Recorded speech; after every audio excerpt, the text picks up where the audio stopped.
بسم اللہ الرحمن الرحیم۔ السلام علیکم ناظرین، ذرا آنکھیں بند کریں اور ایک لمحے کے لیے تصور کریں مکہ کی سرزمین پر ایک عجیب سا سناٹا چھایا ہوا ہے۔ سورج کی کرنیں پہاڑوں کی چوٹیاں چوم رہی ہیں، مگر شہر کے باسیوں کے چہروں پر خوف کا سایہ ہے۔ دور کہیں دھرتی ہل رہی ہے جیسے کوئی طوفان نہ رہا ہو۔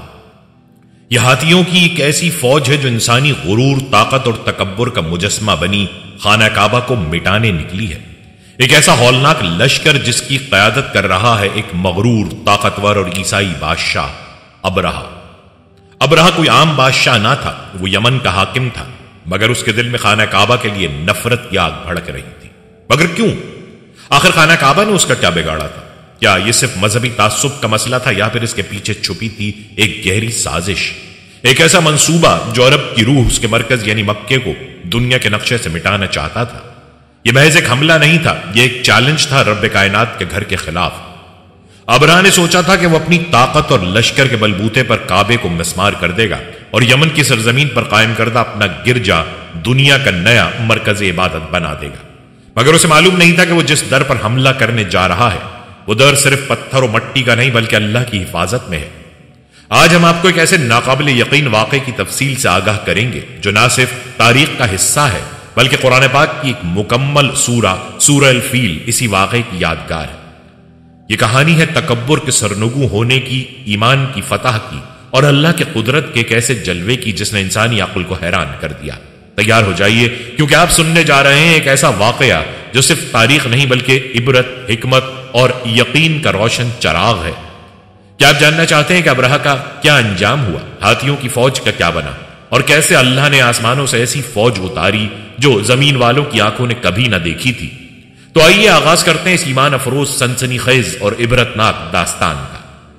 ناظرین، ابرہہ ایک حبشی النسل شخص تھا جس کا تعلق افریقہ کے علاقے حبشہ یعنی موجودہ ایتھوپیا سے تھا۔ وہ محض ایک سپاہی یا عام افسر نہیں تھا بلکہ ایک جنگجو ذہنیت رکھنے والا، چالاک اور شدید مذہبی تعصب میں ڈوبا ہوا انسان تھا۔ اس کی ذہانت اور وفاداری کے باعث حبشہ کے بادشاہ نجاشی نے اسے یمن میں حبشی افواج کا کمانڈر مقرر کیا، جہاں کچھ عرصے بعد وہ پورے یمن کا گورنر بن گیا۔ یمن اس زمانے میں ایک اہم تجارتی، مذہبی اور سیاسی مرکز تھا اور ابرہہ نے اسے حبشی سلطنت کے زیر نگی کر کے وہاں اپنی حکومت کو مضبوط بنایا۔ ابرہہ کی شخصیت کا سب سے نمایاں پہلو اس کا شدت پسند عیسائی ہونا تھا۔ وہ عیسائیت کے پھیلاؤ کے لیے بہت پرجوش تھا اور اسلام سے قبل کے عرب معاشرے میں موجود کعبہ کی مرکزی حیثیت اسے کھٹکتی تھی۔ عرب دور دراز سے خانہ کعبہ کی زیارت کے لیے آتے تھے اور یہ مقام ان کی روحانی وابستگی اور معاشی سرگرمیوں کا مرکز تھا۔ ابرہہ چاہتا تھا کہ مکہ کی اس حیثیت کو ختم کر کے یمن کو روحانی اور تجارتی مرکز بنایا جائے تاکہ لوگ خانہ کعبہ کو چھوڑ کر اس چرچ کا رخ کریں جو اس نے صنعاء میں تعمیر کیا تھا۔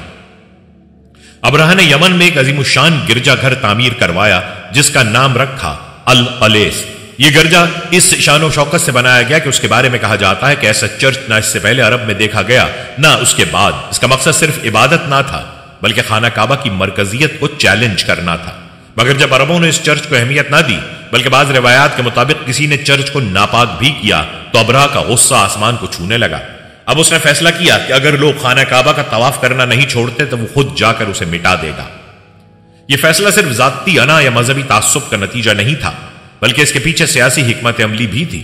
وہ جانتا تھا کہ اگر مکہ تباہ ہو جائے تو عربوں کی مذہبی وابستگی کا مرکز ختم ہو جائے گا اور یمن کا چرچ اس خلا کو پر کر کے حبشی تسلط کو مزید مضبوط کر دے گا۔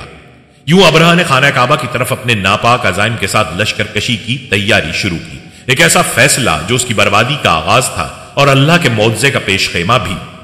ابرہہ کا سب سے بڑا خواب تھا کہ وہ عربوں کے دل سے خانہ کعبہ کی عظمت و حرمت کو مٹا دے اور اس کی جگہ یمن میں بنائے گئے اپنے گرجا گھر القلیس کو پورے عرب کا مرکز عبادت بنا دے۔ اس مقصد کے لیے اس نے صنعاء میں ایک عظیم الشان اور شاندار گرجا تعمیر کروایا جو اپنے طرز تعمیر، سجاوٹ اور عظمت میں اس وقت کے عرب معاشرے کے لیے بالکل نیا تجربہ تھا۔ گرجا گھر میں قیمتی پتھر، رنگین شیشے، سونے اور چاندی کی آرائش اور لمبے ستون بنوائے گئے تاکہ ہر دیکھنے والا دنگ رہ جائے۔ ابرہہ کو یقین تھا کہ یہ گرجا خانہ کعبہ کا نیم البدل بنے گا اور لوگ اس کی طرف رخ کریں گے۔ مگر عرب جو خانہ کعبہ کو حضرت ابراہیم علیہ السلام اور حضرت اسماعیل علیہ السلام کی نشانی سمجھتے تھے، ابرہہ کے اس منصوبے کو حقارت سے دیکھنے لگے۔ ان کے دلوں میں کعبے کی ایسی عقیدت اور محبت تھی کہ وہ کسی اور جگہ کو اس کا متبادل ماننے پر تیار نہ تھے۔ عرب قبائل نے نہ صرف القلیس کو مسترد کیا بلکہ ایک غیر معروف شخص نے رات کے اندھیرے میں جا کر گرجا کو ناپاک کر دیا۔ بعض روایات کے مطابق اس نے وہاں گندگی پھیلائی یا دیواروں کو نقصان پہنچایا۔ یہ عمل ابرہہ کے لیے ناقابل برداشت تھا۔ یہ اس کے غرور، اس کے مذہب اور اس کے منصوبے کی توہین تھی۔ ابرہہ کا چہرہ غصے سے سرخ ہو گیا۔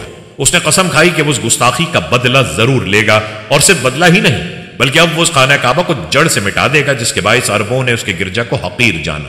یوں اس نے ایک عظیم لشکر تیار کیا جس میں طاقتور فوجی، گھڑ سوار، تیر انداز اور سب سے اہم ہاتھیوں کا دستہ شامل تھا۔ ہاتھی اس وقت کی جنگی دنیا میں غیر معمولی طاقت کا نشان سمجھے جاتے تھے، اور ان کا استعمال عرب کے صحرائی ماحول میں ایک انوکھا اور خوفناک تجربہ تھا۔ اس لشکر کا مقصد صرف ایک تھا، خانہ کعبہ کو مسمار کر کے عربوں کی روحانی بنیاد کو تباہ کر دینا۔ ابرہہ کی نظر میں یہ ایک مقدس جنگ تھی، مگر در حقیقت یہ اللہ کے گھر کے خلاف اعلان جنگ تھا۔ اسے علم نہ تھا کہ وہ جس گھر پر چڑھائی کا ارادہ کر رہا ہے اس کی حفاظت خود رب العالمین نے اپنے ذمے لے رکھی ہے۔ ابرہہ کا غرور، اس کا خواب اور اس کے ہاتھیوں کی فوج اب ایک ایسے انجام کی طرف بڑھ رہی تھی جو دنیا کے لیے ہمیشہ کے لیے ایک عبرت بن جائے گا۔ ابرہہ نے خانہ کعبہ پر حملے کا جو فیصلہ کیا تھا اسے عملی شکل دینے کے لیے اس نے اپنی سلطنت کی سب سے بڑی اور مہلک فوج تیار کی۔ اس فوج میں سینکڑوں سپاہی شامل تھے جنہیں جنگی مہارت، نیزہ بازی، تیر اندازی اور فوجی چالوں میں تربیت دی گئی تھی۔ ہر سپاہی پوری طرح مسلح تھا اور ان کے ساتھ جنگی ساز و سامان، خوراک، پانی اور سفر کے دیگر ضروری وسائل کا مکمل انتظام کیا گیا۔ مگر اس فوج کے سب سے خوفناک اور غیر معمولی خصوصیت تھی ہاتھیوں کا دستہ۔ ان دنوں ہاتھیوں کو میدان جنگ میں ناقابل تسخیر قوت سمجھا جاتا تھا۔ وہ اپنے بڑے قد، طاقتور جسم اور دباؤ سے دشمن کے دلوں میں پہلے ہی خوف پیدا کر دیتے تھے۔ ابرہہ کے لشکر میں کئی ہاتھی شامل تھے، مگر ان میں سب سے زیادہ مشہور اور طاقتور ہاتھی کا نام تھا محمود۔ محمود ایک دیوقامت، تربیت یافتہ جنگی ہاتھی تھا جو میدان جنگ میں پہاڑ کی مانند دکھائی دیتا تھا۔ یہ ہاتھی نہ صرف فوج کی قیادت کی علامت تھا بلکہ خود ابرہہ کے غرور اور منصوبے کا نشان بھی تھا۔ ابرہہ کو یقین تھا کہ محمود کی قیادت میں اس کے ہاتھیوں کی فوج مکہ کی زمین کو رون ڈالے گی اور خانہ کعبہ کو منہدم کر دے گی۔ جیسے جیسے ابرہہ کا لشکر عرب کی سرزمین پر آگے بڑھتا رہا ویسے ویسے خوف کی ایک لہر پورے حجاز میں پھیلتی گئی۔ عرب قبائل جنہوں نے کبھی جنگ میں ہاتھیوں کو نہیں دیکھا تھا اس لشکر کی ہیبت سے کانپ اٹھے۔ مکہ کے آس پاس کے قبیلے اپنے اہل و عیال کو لے کر پہاڑوں اور وادیوں میں چھپنے لگے۔ لوگ حیران تھے کہ اس بار دشمن صرف ایک بادشاہ یا ایک قبیلہ نہیں بلکہ وہ طاقت ہے جو رب کے گھر کو مٹانے چلی ہے۔ یہ حملہ نہ صرف ایک شہر پر تھا بلکہ پورے عرب کے روحانی مرکز اور ہزاروں برس کی عقیدت پر تھا۔ یہ وہ لمحہ تھا جس نے تاریخ میں عام الفیل یعنی ہاتھیوں والے سال کو ہمیشہ کے لیے ثبت کر دیا۔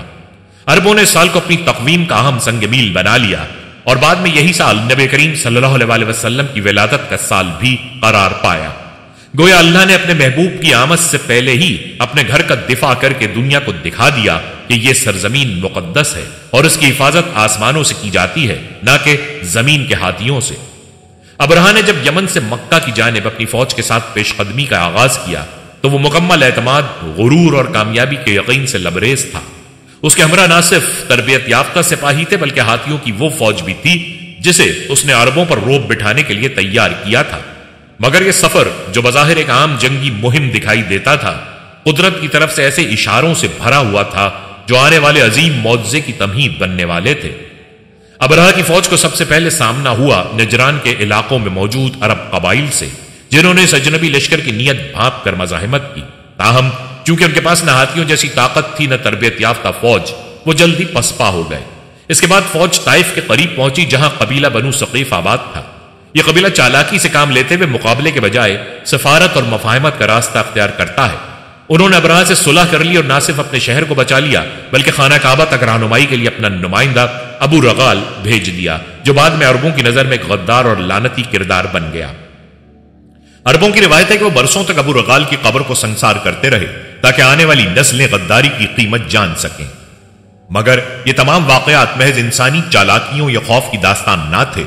جیسے جیسے ابرہہ کا لشکر مکہ کے قریب آتا گیا قدرت نے خود اپنی نشانیاں ظاہر کرنا شروع کر دیں۔ ہاتھی جن پر ابرہہ کو سب سے زیادہ ناز تھا بعض مقامات پر اچانک رک جاتے، بیٹھ جاتے یا زور زور سے چنگھاڑنے لگتے۔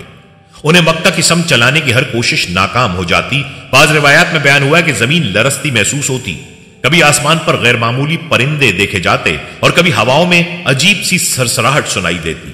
ابرہہ ان نشانیوں کو محض اتفاق سمجھ کر نظر انداز کرتا رہا، مگر یہ نشانیاں اہل ایمان کے لیے واضح پیغام تھیں، اللہ کی مداخلت قریب ہے۔ مکہ کے قریب پہنچ کر ابرہہ نے قریش کے مویشی، خاص طور پر عبد المطلب کے 200 اونٹ قبضے میں لے لیے۔ عبد المطلب جو قریش کے سردار اور نبی کریم صلی اللہ علیہ وسلم کے دادا تھے، بڑے وقار اور دلیری سے ابرہہ کے خیمے میں حاضر ہوئے۔ ان کی شخصیت کا جلال اتنا تھا کہ ابرہہ جو بادشاہ تھا عبد المطلب کے لیے تخت سے نیچے اتر آیا اور ان کا احترام کیا، مگر جب عبد المطلب نے صرف اپنے اونٹوں کی واپسی کا مطالبہ کیا تو ابرہہ نے حیرت سے پوچھا، تم صرف اپنے اونٹوں کی فکر کرتے ہو، اس گھر کی نہیں جسے میں گرانے آیا ہوں؟ عبد المطلب نے ایمان سے بھرپور اور تاریخ ساز جواب دیا، میں اونٹوں کا مالک ہوں، ان کی حفاظت میرا کام ہے، لیکن یہ گھر اللہ کا ہے اور وہی اس کی حفاظت کرے گا۔ یہ جملہ صدیوں سے اہل توحید کے دلوں میں یقین کی شمع روشن کیے ہوئے ہے۔ عبد المطلب کا یہ توکل اللہ پر بھروسے کی وہ اعلیٰ ترین مثال تھی جو مشکل ترین گھڑی میں ظاہر ہوئی۔ قریش کے سرداروں نے فیصلہ کیا کہ وہ جنگ نہیں کریں گے، کیونکہ یہ جنگ انسانوں کی نہیں بلکہ اللہ کی طرف سے لڑی جائے گی۔ یوں اہل مکہ نے شہر کو خالی کر دیا، عورتیں، بچے اور بزرگ پہاڑوں کی غاروں میں چھپ گئے اور مرد دعاگو ہو گئے کہ رب کعبہ اپنے گھر کی خود حفاظت فرمائے۔ مکہ کی گلیاں خالی ہو گئیں، کعبے کے گرد خاموشی چھا گئی اور ایسا لگتا تھا جیسے کائنات سانس روکے کسی عظیم فیصلے کی منتظر ہے۔ ابرہہ جو ان سب کو بزدلی اور شکست سمجھ رہا تھا، حقیقت میں اللہ کے عذاب کی تیاریوں کا گواہ بن چکا تھا۔ وہ لمحہ قریب تھا جب آسمان سے ایسی فوج اترنے والی تھی جو نہ نیزوں کی محتاج تھی نہ تلواروں کی۔ اب معاملہ زمین سے اٹھ کر آسمان کے فیصلے میں داخل ہو چکا تھا اور یہ فیصلہ تاریخ کو ہمیشہ کے لیے بدل دینے والا تھا۔ جیسے ہی ابرہہ کی فوج خانہ کعبہ کی سمت بڑھنے لگی، قدرت نے وہ غیر معمولی منظر پیش کیا جو انسانی تاریخ میں ہمیشہ کے لیے ثبت ہو گیا۔ لشکر کے ہاتھیوں میں سب سے بڑا اور مشہور ہاتھی محمود جیسے ہی مکہ کی جانب رخ کرتا وہ بیٹھ جاتا، جلنے سے انکار کر دیتا۔ لشکری اسے ڈنڈوں سے مارتے، نیزے چبھوتے، ہر ممکن کوشش کرتے کہ وہ اٹھ کر آگے بڑھے، مگر وہ نہ اٹھتا۔ اگر رخ یمن یا کسی اور سمت کرتے تو وہ چل پڑتا، مگر جیسے ہی خانہ کعبہ کی طرف کرتے وہ رک جاتا۔ یہ منظر محض ہاتھی کی ضد نہ تھی بلکہ یہ اللہ کا کھلا معجزہ تھا جو ایک حیوان کی زبان سے بھی اپنا پیغام پہنچا رہا تھا۔ اللہ کے گھر کو کوئی ہاتھ نہیں لگا سکتا۔ اسی لمحے آسمان پر کچھ انوکھا ہوا، دور آسمان پر کالے بادلوں جیسے کچھ دکھائی دیا، مگر وہ بادل نہیں تھے، وہ ابابیل تھے، چھوٹے سائز کے پرندے جو عام طور پر بے ضرر سمجھے جاتے ہیں، اللہ کی طرف سے بھیجے گئے آسمانی لشکر کی شکل اختیار کر چکے تھے۔ ان کی پنجوں اور چونچوں میں چھوٹی کنکریاں تھیں، مگر یہ کنکریاں عام پتھر نہیں تھے بلکہ اللہ کے عذاب کا ذریعہ تھے۔ ہر ابابیل نے اپنی چونچ اور دونوں پنجوں میں 3 کنکریاں اٹھا رکھی تھیں اور جیسے ہی وہ ابرہہ کی فوج پر جھپٹے، انہوں نے ان کنکریوں کو آسمان سے برسایا۔ یہ کنکریاں جس سپاہی پر گرتی اس کے جسم میں سوراخ کر دیتی، یہاں تک کہ وہ چیختا ہوا زمین پر گر پڑتا۔ کچھ کے سروں پر گرتی تو کھوپڑی توڑ دیتی، کچھ کے سینے چھید دیتی۔ ہاتھیوں کے جسموں کو بھی ان کنکریوں نے چیر کر رکھ دیا۔ چیخ و پکار، بھاگ دوڑ، خون کی ندیاں اور عبرتناک موت ہر طرف پھیل گئی۔ یہ کوئی عام جنگ نہ تھی بلکہ اللہ کا براہ راست عذاب تھا جو ظالموں پر نازل ہوا۔ ابرہہ کی پوری فوج لمحوں میں فنا ہو گئی۔ کچھ سپاہی جو بھاگنے میں کامیاب ہوئے وہ بھی راستے میں گرتے گئے یا ان کے جسم سڑنے لگے۔ خود ابرہہ بھی اس ہلاکت خیز طوفان سے نہ بچ سکا۔ اس کے جسم پر زخم نمودار ہونے لگے، گوشت جھڑنے لگا اور بیماری نے اس کے جسم کو کھا لیا۔ وہ ذلت اور شکست کی حالت میں یمن کی طرف لوٹا، مگر منزل تک پہنچنے سے پہلے ہی عبرتناک موت کا شکار ہو گیا۔ ابرہہ کا انجام نہایت عبرتناک اور اللہ تعالیٰ کی قدرت کا کھلا ثبوت تھا۔ روایتوں کے مطابق جیسے جیسے وہ شکست خوردہ حالت میں یمن کی طرف واپس لوٹا، اس کا جسم گلنا سڑنا شروع ہو گیا۔ اس کے گوشت پر کھال باقی نہ رہی، بدن سے خون اور پیپ بہنے لگا اور اس کی ہڈیاں ظاہر ہونے لگیں۔ اس کے جسم کے ٹکڑے ٹکڑے ہوتے گئے حتیٰ کہ وہ جانوروں جیسی حالت میں مبتلا ہو گیا۔ یہ کوئی معمولی بیماری نہ تھی بلکہ اللہ کا غضب اس پر یوں ظاہر ہوا کہ وہ نہ زندوں میں رہا نہ مردوں میں۔ اس کی بادشاہت، فخر، غرور سب خاک میں مل گیا اور آخرکار وہ ذلت اور بیماری کی حالت میں مر گیا۔ ایک ایسی موت جو رہتی دنیا تک اس بات کی مثال بن گئی کہ جو شخص اللہ کے گھر کی حرمت کو چیلنج کرتا ہے وہ زمین پر ذلیل اور آخرت میں بھی رسوا ہوتا ہے۔ ابرہہ کا انجام صرف ایک انسان کی ہلاکت نہیں تھی بلکہ وہ اعلان تھا کہ اللہ تعالیٰ اپنے گھر کی حفاظت خود فرماتا ہے اور اس کی غیرت کے سامنے دنیا کی کوئی طاقت ٹھہر نہیں سکتی۔ ناظرین، یہ وہ لمحہ تھا جب اللہ تعالیٰ نے پوری دنیا کو دکھا دیا کہ خانہ کعبہ صرف پتھروں کی عمارت نہیں بلکہ اس کا رب خود اس کی حفاظت کرنے والا ہے۔ یہ واقعہ نہ صرف مکہ کی حرمت کا اعلان تھا بلکہ یہ پیغام بھی تھا کہ زمین پر اگر کوئی طاقت اللہ کے گھر کو میلی آنکھ سے دیکھے گی تو اس کا انجام بھی ایسا ہی عبرتناک ہوگا۔ یہی سال بعد میں عام الفیل کہلایا، اور اسی سال نبی کریم حضرت محمد مصطفیٰ صلی اللہ علیہ وسلم کی ولادت ہوئی، ایک ایسا مبارک آغاز جس نے دنیا کی تاریکی کو نور میں بدل دیا۔ ناظرین، اللہ تعالیٰ نے اس عظیم اور عبرتناک واقعے کو محض تاریخ کا ایک باب نہیں بنایا بلکہ اسے قیامت تک کے لیے قرآن مجید میں محفوظ فرما دیا۔ سورہ الفیل کی شکل میں جو آخری پارے کا درخشاں گوہر ہے، یہ 5 مختصر مگر پرمعنی آیات در حقیقت صرف الفاظ نہیں بلکہ ایک مکمل منظر نامہ ہے، ایک ایسا منظر جس میں اللہ کی قدرت کا وہ جلوہ نظر آتا ہے جو دنیا کے سب سے بڑے لشکر کو مٹی میں ملا دیتا ہے۔ ترجمہ: کیا تم نے نہیں دیکھا کہ تمہارے رب نے ہاتھی والوں کے ساتھ کیا کیا؟ کیا اس نے ان کی چال کو ناکام نہیں کر دیا اور ان پر پرندوں کے جھنڈ بھیج دیے جو ان پر پکی ہوئی مٹی کے پتھر پھینک رہے تھے؟ بس انہیں ایسا کر دیا جیسے کھایا ہوا بھوسا۔ یہ آیات محض ایک داستان نہیں سناتی بلکہ ایک ناقابل فراموش منظر پیش کرتی ہیں۔ تصور کریں، آسمان پر چھوٹے چھوٹے پرندوں کے گول افق پر نمودار ہوتے ہیں، ان کے پنجوں میں سجی چھوٹی کنکریاں جو جہنم کی آگ کی مانند تھیں، اور جب وہ کنکریاں دشمنوں پر گرتی ہیں تو ذرہ بر اندام لشکر لمحوں میں راک میں بدل جاتا ہے، بڑے بڑے ہاتھی زمیں بوس ہو جاتے ہیں اور عظیم جرنیلوں کے جسم بکھر جاتے ہیں۔ اللہ کے حکم سے ایسے پرندے جنہیں کوئی لشکر نہ سمجھتا تھا آسمانی لشکر بن کر اترتے ہیں اور زمین پر عدل الہی کا پرچم بلند کرتے ہیں۔ دشمنوں کی ساری چالیں، سازشیں اور منصوبے اللہ کی قدرت کے سامنے ایسے بکھر گئے جیسے کچے دھاگے۔ وہ کمزور نظر آنے والے پرندے در حقیقت اللہ کا وہ لشکر تھے جنہوں نے تاریخ کا دھارا پلٹ دیا۔ وہ کنکریاں جو بظاہر بے وزن تھیں مگر جب گرتی تھیں تو جسموں کو چیر کر رکھ دیتی تھیں۔ آخرکار وہ فوج ایسے ہو گئی جیسے کھایا ہوا بھوسا، بیکار، بے جان اور بے وقت۔ یہ آیات ہمیں سکھاتی ہیں کہ اللہ تعالیٰ کی مرضی کے بغیر نہ کوئی طاقتور رہ سکتا ہے اور نہ ہی کوئی کمزور رہتا ہے۔ یہ صورت ہمیں ایک بنیادی سبق دیتی ہے۔ جب بندے اللہ پر توکل کرتے ہیں اور اپنے ایمان کو مضبوط رکھتے ہیں تو قدرت ان کی مدد کے لیے وہ ذرائع بھیجتی ہے جو عقل و فہم کی حدود سے باہر ہوتے ہیں، اور جب ظالم اپنی حد سے تجاوز کرتے ہیں، جب غرور و تکبر اللہ کے گھر پر ہاتھ اٹھانے لگتا ہے تو پھر آسمان سے اللہ کا غضب نازل ہوتا ہے، ایسا قہر جو زمین کی تقدیر بدل دیتا ہے۔ سورہ فیل نہ صرف ایک تاریخی واقعہ ہے بلکہ ایمان، توکل اور نصرت الہی کا زندہ مظہر ہے۔ یہ ایک اعلان ہے کہ خانہ کعبہ کی حرمت ابدی ہے، اس کی حفاظت انسانوں کے ہاتھوں میں نہیں بلکہ رب العالمین کے حکم سے ہوتی ہے، اور جب اللہ کہتا ہے بس تو دنیا کی کوئی طاقت، کوئی فوج اور کوئی بادشاہ اس کے فیصلے کو بدل نہیں سکتا۔ ناظرین، ابرہہ کی شکست اور اس کی فوج کی عبرتناک تباہی کا واقعہ عرب تاریخ میں ایک زبردست موڑ ثابت ہوا۔ اس واقعے نے نہ صرف خانہ کعبہ کی حرمت کو اثر نو قائم کیا بلکہ عربوں کے دلوں میں اس کے تقدس کو مزید راسخ کر دیا۔ اب عرب قبائل کو یقین ہو گیا تھا کہ خانہ کعبہ کوئی عام عبادت گاہ نہیں بلکہ اللہ رب العزت کا محفوظ کردہ گھر ہے جس کی حفاظت خود خالق کائنات کرتا ہے۔ ابرہہ جیسا طاقتور بادشاہ جو ہزاروں سپاہیوں اور ہاتھیوں کے ساتھ مکہ کو روندنے آیا تھا، جب زمین پر ریزہ ریزہ کر دیا گیا تو یہ عرب معاشرے کے لیے نہایت بڑی نشانی تھی۔ یہ واقعہ خانہ کعبہ کے مقام کو پورے عرب میں بے مثال بنا گیا اور لوگ اسے روحانی مرکز ماننے لگے۔ اسی سال یعنی عام الفیل کے سال ہی اللہ تعالیٰ نے وہ مبارک لمحہ ظاہر فرمایا جس کا انتظار صدیوں سے انبیاء اور اولیاء کرتے آ رہے تھے، رحمت للعالمین حضرت محمد مصطفیٰ صلی اللہ علیہ وسلم کی ولادت۔ گویا اللہ نے اپنے محبوب کے دنیا میں آنے سے پہلے اس کے گھر کو ہر فانی طاقت سے پاک کر کے اپنی قدرت کا اعلان کر دیا۔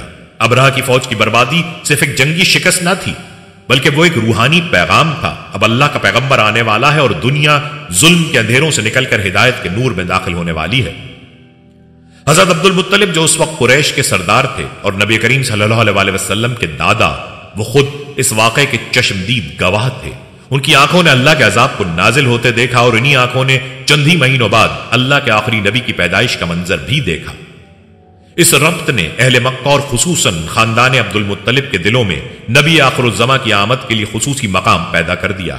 بعد کے سالوں میں جب نبی اکرم نے نبوت کا اعلان فرمایا تو بہت سے لوگ سورہ فیل اور عام الفیل کے واقعے کو یاد کر کے اس حقیقت کو تسلیم کر گئے کہ جس ہستی کی ولادت سے ایسے معجزاتی سال میں ہوئی وہ یقیناً کسی خاص مقصد کے لیے دنیا میں بھیجے گئے ہیں۔ یوں یہ واقعہ صرف ماضی کا ایک عظیم معجزہ نہیں رہا بلکہ اسلام کے آغاز کی تمہید بھی بن گیا۔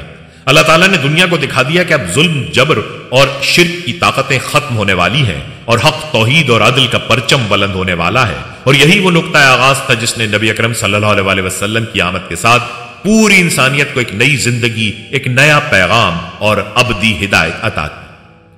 ناظرین، یہ تھا خانہ کعبہ پر ہونے والے پہلے حملے کا احوال۔ اب بات کریں گے مسجد الحرام کی شان و فضیلت کی، تاکہ لوگوں کو اندازہ ہو سکے کہ اس طرح کی مقدس جگہوں کی حرمت کا کیا مقام ہے۔ ناظرین، مکہ مکرمہ روئے زمین کا بہترین مقام اور دنیا کا مقدس اور معزز ترین شہر ہے۔ اللہ تعالیٰ نے اس کو وحی اترنے کے مقام اور مسلمانوں کے قبلے کے طور پر چنا اور یہاں اپنی عبادت کے واسطے کئی مناسک رکھ دیے۔ مکہ مکرمہ کی تاسیس کی تاریخ ہمیں حضرت اسماعیل علیہ السلام کی پیدائش سے بھی پہلے ملتی ہے۔ بعد ازاں انہوں نے اپنے والد حضرت ابراہیم علیہ السلام کے ساتھ مل کر بیت اللہ کی بنیادیں اونچی کی۔ ابتدا میں مکہ مکرمہ ایک چھوٹا سا قصبہ تھا جہاں بنی آدم آباد ہوئے۔ حضرت نوح علیہ السلام کے زمانے میں آنے والے طوفان نے اسے تباہ کر دیا۔ اس کے بعد علاقے نے ایک خشک وادی کی صورت اختیار کر لی جو ہر طرف سے پہاڑوں میں گھری تھی۔ مکہ میں زمزم کا کنواں پھوٹنے اور بیت اللہ کی بنیادیں بلند کیے جانے کے بعد لوگوں نے یہاں آ کر بسنا شروع کر دیا۔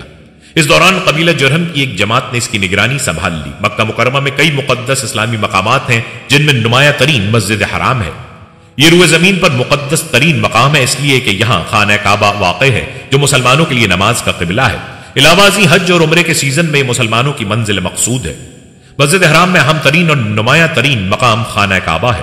امت مسلمہ اس کو اپنے لیے باعث فخر و اعزاز شمار کرتی ہے۔ اسلام نے آ کر اس کی تقدیس و تعظیم میں اضافہ کر دیا۔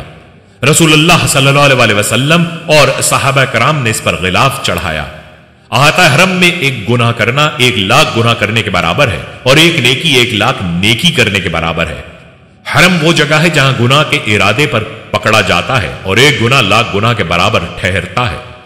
حضرت عیاش بن ابی ربیعہ راوی ہیں کہ حضور صلی اللہ علیہ وسلم نے فرمایا، جب تک یہ امت حرم کعبہ کی اس طرح تعظیم کرتی رہے گی جیسی تعظیم کرنے کا حق ہے تو خیر و برکت سے بہراور رہے گی۔ جب وہ یہ معمول ترک کر دے گی تو تباہ و برباد ہو جائے گی۔ قرآن پاک میں ہے کہ اور جو شخص حرم کعبہ میں گناہ کا ارادہ بھی کرے گا تو ہم اسے المناک عذاب چکھائیں گے۔ اللہ تعالیٰ کے یہاں حرمت کعبہ کو اتنی اہمیت حاصل ہے کہ کعبہ شریف کی طرف جانے والے قربانی کے جانوروں اور حج کے ارادے سے سفر کرنے والے انسانوں کی بے حرمتی سے بھی روکا گیا ہے۔ گویا حکم ہے کہ ان کا احترام ملحوظ رکھو اور کوئی ایسی حرکت نہ کرو جو ان کی شان کے منافی ہو اور ان کی موجودہ حیثیت کے لحاظ سے بے ادبی کے زمرے میں آتی ہو، کیونکہ وہ اس وقت راہ کعبہ پر گامزن ہیں اور اس کی زیارت کے لیے جا رہے ہیں۔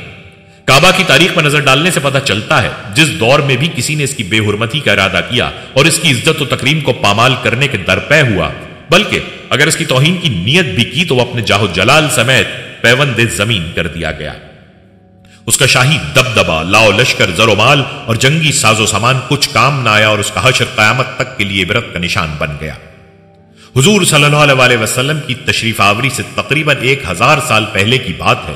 سرزمین عرب پر طبع بادشاہ حکمران تھا جس کی حکومت ملک کے طول و عرض میں پھیلی ہوئی تھی اور اس نے بزور شمشیر تمام قبائل کو اپنا مطیع بنایا ہوا تھا۔ اسے فتوحات کا بہت شوق تھا۔ چونکہ فوجی لحاظ سے طاقتور تھا اس لیے جدھر کا رخ کرتا فتح و نصرت اور کامیابی اس کے قدم چومتی اور مقامی آبادی اس کے زیر نگی آ جاتی۔ کعبہ معظمہ انوار الہیہ کے نزول کی مرکزی جگہ ہے، اس لیے عالم اسلام کے تمام مسلمانوں کے لیے قابل احترام ہے۔ یہی وجہ ہے کہ مسلمان خواہ زمین کے کسی بھی خطے سے تعلق رکھتے ہوں وہ اپنی حیثیت اور سمجھ کے مطابق اس کا ضرور احترام کرتے ہیں، اس کی طرف پاؤں نہیں پھیلاتے، ادھر منہ کر کے نہیں تھوکتے اور پیشاب وغیرہ کرتے وقت اپنا رخ پھیر لیتے ہیں اور اس حالت میں اس کی طرف پش بھی نہیں کرتے۔ یہاں مسلمانوں کی حالت ہے، لیکن جو اہل نظر ہیں اور کعبہ شریف کے صرف در و دیوار ہی کو نہیں دیکھتے بلکہ اس میں انوار و تجلیات کا مشاہدہ بھی کرتے ہیں، ان کا معاملہ ہی کچھ اور ہے۔ وہ اس انداز سے احترام کرتے ہیں اور ایسے آداب و ضوابط ملحوظ رکھتے ہیں جو عوام کی سمجھ سے بھی بالا تر ہوتے ہیں اور ان کا ذہن ان آداب کی پابندی کی طرف نہیں جاتا۔ یہی وجہ ہے کہ صحابہ کرام حج کرنے کے فوراً اپنے شہروں کی طرف واپس چلے جاتے تھے تاکہ کوئی ایسی غلطی سرزد نہ ہو جائے جو حرمت کعبہ کے منافی ہو۔ حضرت ابن عباس فرمایا کرتے تھے، مکہ مکرمہ کے علاوہ کسی مقام پر مجھ سے 70 غلطیاں سرزد ہو جائیں میں یہ تو گوارا کر سکتا ہوں، لیکن یہ گوارا نہیں کرتا کہ مکہ مکرمہ میں ایک غلطی بھی سرزد ہو، اس لیے آپ طائف میں رہتے تھے۔ اسی طرح حضرت عمر فاروق کے دور میں جب لوگ حج سے فارغ ہو جاتے تو حضرت عمر فاروق سرکاری حکم جاری فرما دیتے تھے، اے اہل یمن تم یمن چلے جاؤ، اے اہل شام تم شام چلے جاؤ، اے اہل عراق تم عراق چلے جاؤ۔ اب مکہ مکرمہ میں زیادہ دیر ٹھہرنے کی کوشش نہ کرو، ایسا نہ ہو کہ زیادہ قیام سے ادب کے تقاضے پورے کرنے میں سستی ہو جائے۔ اس لیے قیام سے بہتر یہی ہے کہ اپنے وطن کی طرف لوٹ جاؤ تاکہ کعبہ کی حرمت و محبت دلوں میں برقرار رہے۔ اپنے وطن میں رہ کر جسمانی طور پر کعبہ سے دور ہوتے ہوئے بھی محبت و عقیدت کی بنیاد پر روحانی طور پر کعبہ سے قریب رہنا اس قرب سے بہتر ہے جس میں انسانی جسمانی طور پر کعبہ کے پاس ہو مگر ذہنی طور پر اس سے دور ہو۔ اس کیفیت سے کعبہ شریف کی بے حرمتی ہوتی ہے جس کی وہ بارگاہ خداوندی میں شکایت بھی کرتا ہے اور اہل مشاہدہ وہ شکایت سن بھی لیتے ہیں۔ ناظرین، یہ تھا صحابہ کرام کا احترام کعبہ، جبکہ اگر آج کے مسلمانوں کے حالات دیکھیں تو انسان شرم سے سر جھکا لیتا ہے۔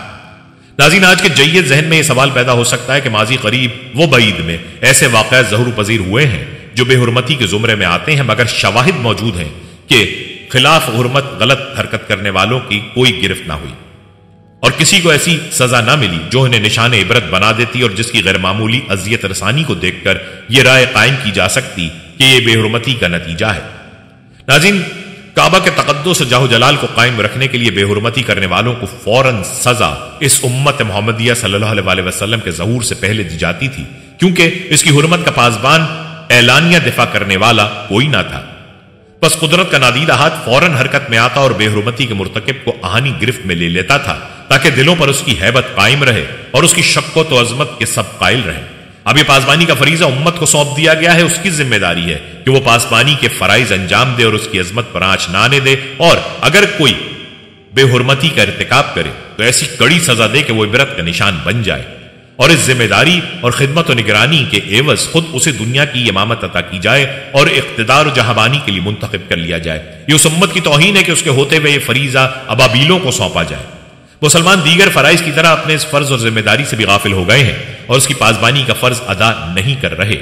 نتیجہ یہ ہے کہ اس نے بھی ہماری پاسبانی سے منہ موڑ لیا ہے اور ہم ہر محاذ پر پٹ رہے ہیں۔ ابھرنے، پنپنے اور سرخرو ہونے کی ایک ہی راہ ہے کہ ہم اثر نو اس کے خدمتگار اور پاسبان بن جائیں۔ وہ ہمارا پاسبان بن جائے گا اور عہد کہن کی یاد تازہ اور شوکت رفتہ بحال ہو جائے گی۔ ناظرین، ایسی مقدس سرزمین کی حرمت کو پامال کرنا اس قدر سنگین جرم ہے کہ اس کی سنگینی کو الفاظ میں بیان کیا جانا ممکن نہیں ہے، اور یہ حقیقت ہے کہ ان مقدس جگہوں کے تقدس کو پامال کرنے والے کبھی اپنے مقصد میں کامیاب نہیں ہوں گے۔ حدیث شریف کے مطابق جو کوئی ان کے ساتھ سازش کرتا ہے وہ اس طرح پگھل جاتا ہے جیسے پانی میں نمک پگھل جاتا ہے۔ ناظرین، یہ تھے احکام شریعت ان دونوں جگہوں کی حرمت کے حوالے سے جہاں بے ادبیاں کرنا مسلمانوں کا شیوا بنتا جا رہا ہے۔ ہمیں یہ سیکھنے کو ملتا ہے کہ اللہ کی طاقت اور اس کی حکمت کے سامنے دنیا کی تمام طاقتیں بے بس ہیں۔ ابرہہ کے ہاتھیوں کی فوج جیسے طاقتور لشکر کے سامنے بھی اللہ نے اپنی قدرت کا ایسا مظاہرہ کیا جس نے نہ صرف مکہ بلکہ پورے عرب کو ایک عظیم سبق دیا۔ یہ واقعہ ہمیں یہ یاد دلاتا ہے کہ اللہ اپنے گھر کی حفاظت خود کرتا ہے، اور جب تک اللہ کی مرضی نہ ہو کوئی بھی شخص یا فوج کسی شخص کو نقصان نہیں پہنچا سکتی۔ خانہ کعبہ کی عظمت کا راز بھی اسی واقعے میں پوشیدہ ہے۔ اللہ نے اپنے گھر کی حفاظت کا وعدہ کر رکھا ہے اور اس کی حفاظت ہمیشہ باقی رہے گی۔ یہ واقعہ نہ صرف مکہ کے لوگوں کے لیے ایک نشانی تھا بلکہ پورے عالم اسلام کے لیے ایک پیغام ہے کہ اللہ کے گھر کی حرمت اور عظمت ہمیشہ قائم رہے گی۔ یہی وجہ ہے کہ خانہ کعبہ آج بھی دنیا بھر کے مسلمانوں کا روحانی مرکز ہے اور ہر مسلمان کی آرزو ہوتی ہے کہ وہ اس کے سائے تلے نماز پڑھے اور اس کی زیارت کرے۔ دعوت فکر کے طور پر یہ بھی یاد رکھنا ضروری ہے کہ اگر اللہ نے اس وقت اپنے گھر کی حفاظت کی تو آج بھی دین اسلام کی حفاظت کا وعدہ اسی کا ہے۔ یہ بات ہمیں ایمان کی پختگی اور اللہ پر توکل کا سبق دیتی ہے۔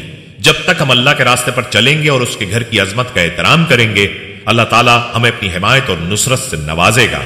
ابرہہ کی فوج کی تباہی اور خانہ کعبہ کی حفاظت ایک ابدی نشانی ہے کہ اللہ کا دین کبھی مٹنے والا نہیں ہے اور اس کی رہنمائی ہمیشہ موجود رہے گی۔ اللہ پاک ہم سب کو ان مقدس مقامات کی با ادب حاضری نصیب فرمائے، آمین یا رب العالمین۔ ناظرین، یہ تھی ہماری آج کی ویڈیو۔ ہم امید کرتے ہیں کہ آپ کو ہماری آج کی یہ ویڈیو ضرور پسند آئی ہوگی۔